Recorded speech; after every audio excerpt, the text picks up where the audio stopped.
नमस्कार दोस्तों, अस्सलाम वालेकुम। जय राम जी की। मैं doctor Lakshmi Narayan, assistant professor, सहायक आचार्य या मध्य प्रदेश वालों की भाषा में बोलूं तो सहायक प्राध्यापक, उच्च शिक्षा विभाग, राजस्थान सरकार। दोस्तों, आज मैं चर्चा करूंगा एमपीपीएससी, मध्य प्रदेश की पीएससी ने असिस्टेंट प्रोफेसर की वैकेंसीज की घोषणा की है। उसके ऊपर मैं कुछ बड़ी बड़ी चर्चाएं करूंगा, क्योंकि बहुत सारी चीजें उन्होंने अभी डिक्लेयर की नहीं है, वो भविष्य के गर्भ में है, लेकिन बड़ा बड़ा आइडिया है कि क्या होने वाला है। और मैं आपसे चर्चा करूंगा क्योंकि खुद मैं इस सब्जेक्ट का अध्ययन और अध्यापन करता हूं। मैं शिक्षक और शिक्षार्थी हूं इस विषय का, इसलिए इसी मुद्दे के ऊपर आपसे चर्चा करूंगा, राजनीति विज्ञान को लेकर। दोस्तों, पहले तो मैं ये बता दूं कि पॉलिटिकल साइंस की, राजनीति विज्ञान की एमपी में असिस्टेंट प्रोफेसर की जो पोस्ट टोटल आई हुई है वो 118 पोस्ट आई हुई है।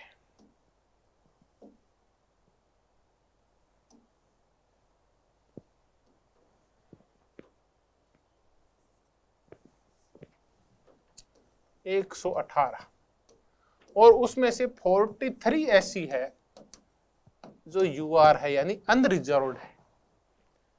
दोस्तों, अनरिजर्व्ड क्या होता है, यूआर क्या होता है, पहले मैं आपको ये बता दूं। ये वो पोस्ट है जो किसी भी कैटेगरी के लिए रिजर्व नहीं है, किसी भी स्टेट के लिए रिजर्व नहीं है।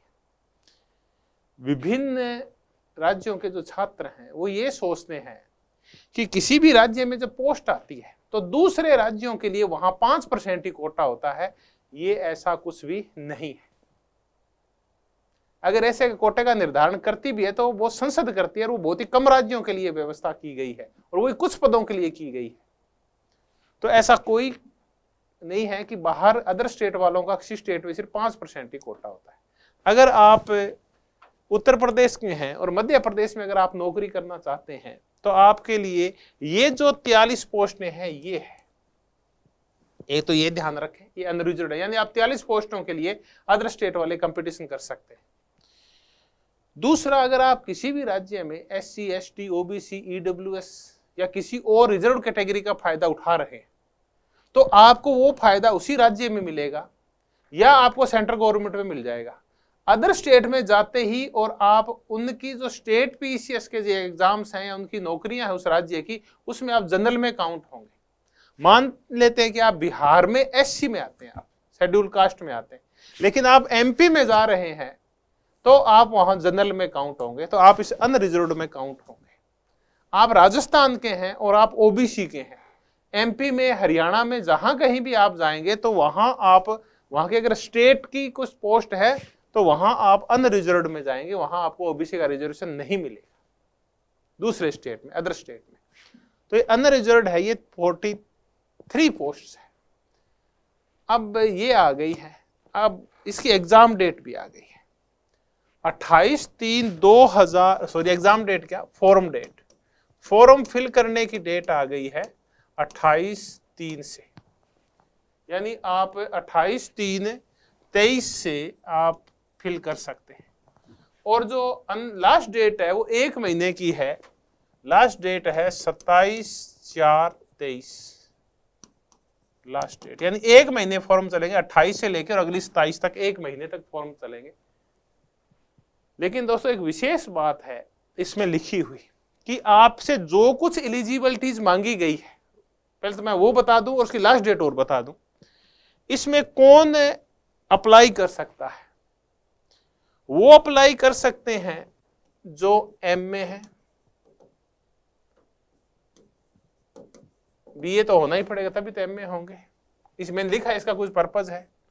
और तीसरा, वो या तो नेट है या उस राज्य से MP से सेलेक्ट कर चुके हैं या सेट कर चुके हैं उस राज्य से। नेट है तो आप किसी भी राज्य के हो सकते हैं, लेकिन सेलेक्ट और सेट उसी राज्य के जिन्होंने कर रखी है वो एलिजिबल होंगे। तो अदर स्टेट के हैं तो आपको नेट चाहिए तभी आप कर सकते हैं। दूसरी शर्त ये है कि आपके BA में 55% हो अनरिजर्व्ड के लिए, और MA में भी आपके 55% मार्क्स होने चाहिए। ये और है। बीए में और एमए में अगर आप 55% मार्क्स हैं दोनों में अलग अलग तो आप इसमें अप्लाई कर सकते हैं। अनरिजर्व्ड कह रहा हूं, वहां के हैं उनको रिजर्वेशन है SC ST OBC में, उनके लिए 5% की छूट है। एक आप में से अक्सर एक क्वेश्चन पूछते हैं, आपके अधिकांश के मन में अब भी होगा, वो बना हुआ होगा, वो ये कहते हैं कि आप पंजाब के रहने वाले हैं, तुसी पंजाबी हो ते नेट होगी ਤੁਹਾਡੀ, आपकी नेट हो गई है, लेकिन आपकी जो नेट हुई वो कैटेगरी SC से हुई है। नेट के आपके सर्टिफिकेट के ऊपर SC लिखा हुआ है। क्या आप मध्य प्रदेश के इन 43 अनरिजर्व्ड पोस्टों के लिए क्या आप एलिजिबल हैं? क्या बिल्कुल हैं। दूसरे राज्य में कोई फर्क नहीं पड़ता कि आप किस कैटेगरी से आए, आप नेट होने चाहिए। ये नहीं है कि आप दूसरे राज्य में अनरिजर्व्ड हैं तो आपके सर्टिफिकेट के ऊपर भी जनरल लिखा होना चाहिए, नेट वाले पे कतई आवश्यक नहीं। ठीक है, ये हो गया समाधान। एलिजिबिलिटी हो गई, बीए में 55, एमए में 55, अलग अलग दोनों में 55% मार्क्स हो। अभी एग्जाम है, ये कैसे होगा? एग्जाम ऑफलाइन होगा, ऑनलाइन नहीं होगा। विभिन्न सेंटर्स हैं एमपी में, जो बांट दी जाएंगे, ग्वालियर, गुना या जो भी है, भोपाल वगैरह। उसके बाद सिलेक्शन कैसे होगा? देखिए उसके लिए दो इन्होंने डिसाइड किया। एक तो आपका रिटन एग्जाम होगा,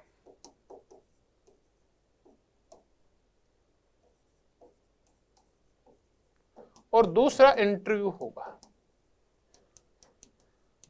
अब इंटरव्यू होगा, रिटन एग्जाम होगा, ये कितने होगा ऐसा कोई डिक्लेरेशन उन्होंने नहीं दिया है। इनके परसेंटेज क्या होंगे बिल्कुल नहीं बताया इन्होंने, अभी नहीं शो हुआ, आगे शो हो जाएगा। तो रिटन एग्जाम और इंटरव्यू की कंबाइंड मेरिट बनेगी नंबर 1। दूसरा एमपी में के हैं उनको एक अलग थोड़ा सा फायदा ये होगा कि अगर वो पहले से ही अतिथि शिक्षक हैं, संविदा के ऊपर लगे हुए हैं,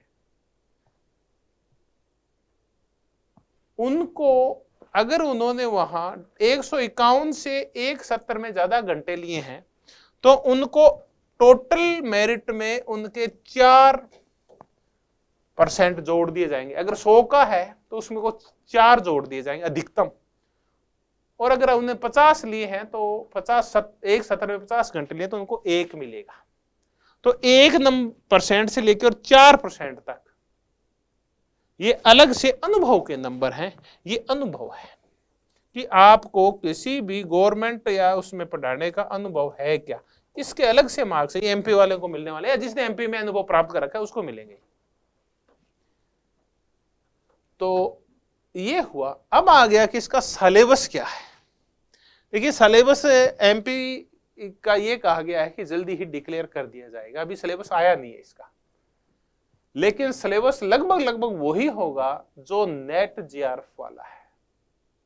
पब्लिक एड जरूर आती है एमपी में, आप देखना, तो लगभग नेट जीआरएफ का है। तो जो तैयारी शुरू करना चाह रहे हैं एमपी असिस्टेंट प्रोफेसर की, वो नेट जीआरएफ की जो तैयारी कर रहे हैं वो सफिशिएंट तैयारी है। अब एमपी का खुद का कितना जीके आ सकता है, लोकल का लिए वो क्या कर सकते हैं, ये अलग मुद्दा है, क्योंकि अभी उन्होंने सिलेबस जारी नहीं किया है। रिटर्न इंटरव्यू के मार्क परसेंटेज का अलग अलग डिवाइडेशन नहीं किया कि कितने का होगा। अनुभव के जरूर उन्होंने बताया कि ये रहेगा। जल्दी ये सारी चीजें हो जाएगी, फिर अपना एक दिन चर्चा करेंगे। अब मैंने कहा कि लगभग सिलेबस वही आ सकता है जो नेट जीआरएफ का है। तो मैं ये नहीं कहता हूबहू आएगा, कुछ फेरबदल के साथ आ जाएगा, लेकिन देखिए पॉलिटिकल साइंस में बहुत ज्यादा चेंज नहीं होता। ज्यादा पब्लिक एड वाला क्वेश्चन है, वो पोर्शन है, उसको कम ज्यादा कर दिया जाता है। बाकी जो बेसिक थ्योरीज हैं, थॉट हैं, वो तो वही रहते हैं पॉलिटिकल साइंस में। तो आप बिल्कुल एमपीपीएससी का असिस्टेंट प्रोफेसर पॉलिटिकल साइंस की तैयारी शुरू कीजिए। वहां स्कूल लेक्चर का भी आया हुआ है, पीजीटी का, वो उसकी भी तैयारी शुरू कीजिए आप। तो आप पॉलिटिकल साइंस का अध्ययन आरंभ कीजिए। कलाम अकेडमी अपने ऐप के माध्यम से, कलाम अकेडमी अपने यूट्यूब चैनल के माध्यम से, कलाम अकेडमी अपने टेलीग्राम चैनल के माध्यम से आपके साथ सतत रूप से जुड़ी हुई है। तो आप बिल्कुल कलाम अकेडमी से जुड़ के रहें और पॉलिटिकल साइंस से रिलेटेड, अन्य विषयों से रिलेटेड जितनी भी जानकारी है इन चैनल्स पे, इन फॉर्म्स में, इस सोशल मीडिया के माध्यम से आपको मिलती रहेगी। मैं भी लगातार मार्गदर्शन देता रहता हूँ, चाहे वह मुद्दा एमपी का हो, यूपी का हो, हरियाणा का हो, हरियाणा असिस्टेंट प्रोफेसर का हो, या हरियाणा में जो एग्जाम्स आने वाले हैं एस्टेट के बाद पीजीटी वाले उनका हो, तो आप बिल्कुल यहाँ मार्गदर्शन उपलब्ध है। कलाम एकेडमी का जो ऐप है उसके ऊपर आप जुड़ें अगर आपकी इच्छा है तो 2023 आप सबके जीवन में खूब सारी खुशियां लेके आएगा। इसी कामना के साथ अब विदा लेता हूं। थैंक यू दोस्तों, थैंक यू फ्रेंड्स, धन्यवाद, बहुत बहुत धन्यवाद।